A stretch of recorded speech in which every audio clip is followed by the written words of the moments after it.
How does it really relate to healthcare?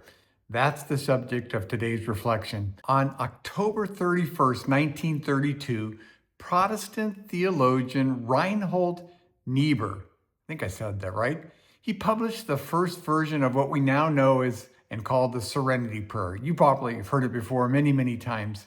It says, God, grant me the serenity to accept the things I cannot change, the courage to change the things I can, and the wisdom to know the difference. And if you've been around anywhere, even if you're not religious at all, I'm sure you've heard that prayer or one version of it in some form. Many people have. Hi, I'm Bruce Spurlock, a physician and healthcare leader committed to helping decision makers navigate change with clarity. At Viral Healthcare, we explore the trends expanding across the healthcare scene and what will take to implement them safely, effectively, and sustainably.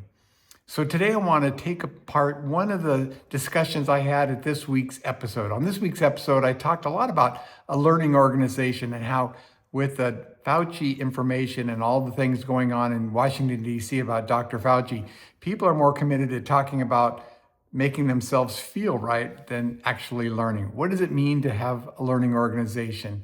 And one of the things I think you can take about that is that there are a lot of people interested in data. And as a quality improvement person, I live by data. It makes a big difference. It shows if we're making progress or not, if we're changing things that are making improvements. So it's important.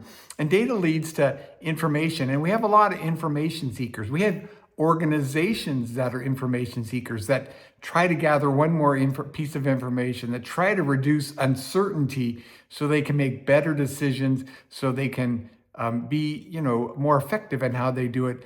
And that generates a certain amount of knowledge.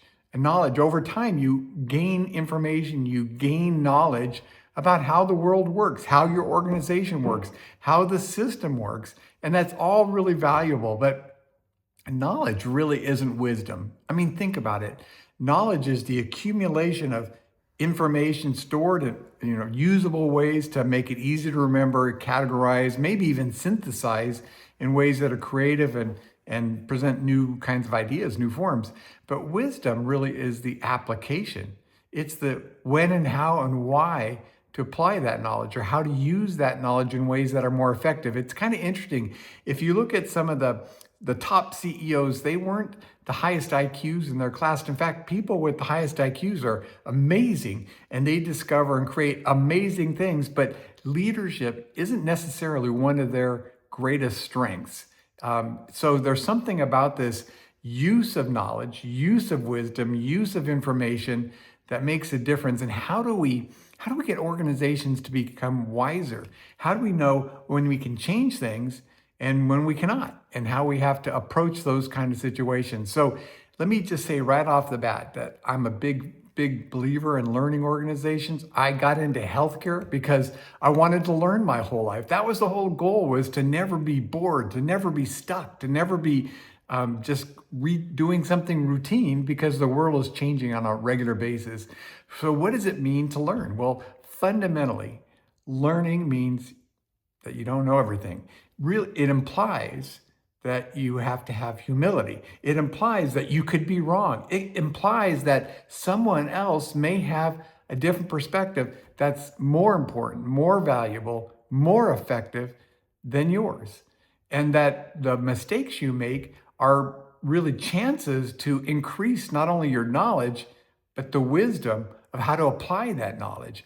And that's kind of what we're talking about: applied knowledge, applied understanding, just trying to figure out how we want to do this. So I know there's a lot of leaders out there who think that they need to be decisive, and I'm not opposed to decisive leadership, but you can be decisive and humble at the same time. You can say, this is the decision we're going to do.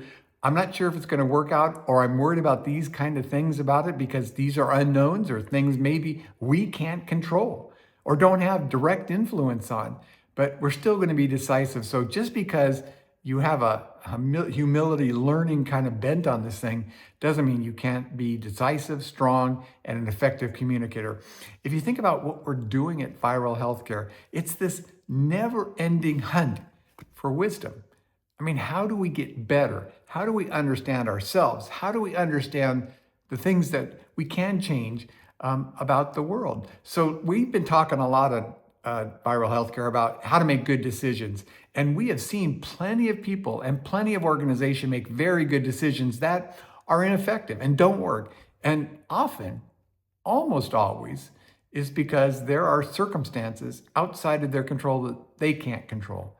So these are the things like, I need to have serenity around the things that I cannot control. Even if I make really good decisions, even if we've really thought this completely through and been very comprehensive and systematic in our approach to making decisions. And then there are bad ones, or maybe non-timely ones that we're not really ready for. And somehow we find ways to make them work. That's because we adapt. We say that we got it wrong and we need to learn from some of our mistakes in the process of these poor or incomplete decisions. So it's kind of, if you go back to that Serenity Prayer, there's a lot of things that really apply in healthcare and in healthcare leadership and decision making. Nobody could have predicted the pandemic, and you really couldn't control the pandemic in many ways, but most of the people and most of the organizations I know that worked during the pandemic found ways to adapt, found ways to grow and thrive in those difficult situations. And so that's that, things I can change and things I can't change, and how do I have the wisdom to know the difference? So if you found this topic interesting to you, please share it with a colleague. And if you're involved in a new innovation, a new implementation of an activity, ask yourself, what can I learn more? Who might have different ideas than me? Who can I say is an example of something that I might not have thought about myself? I'm Bruce Spurlock, and I can't wait to see you next time.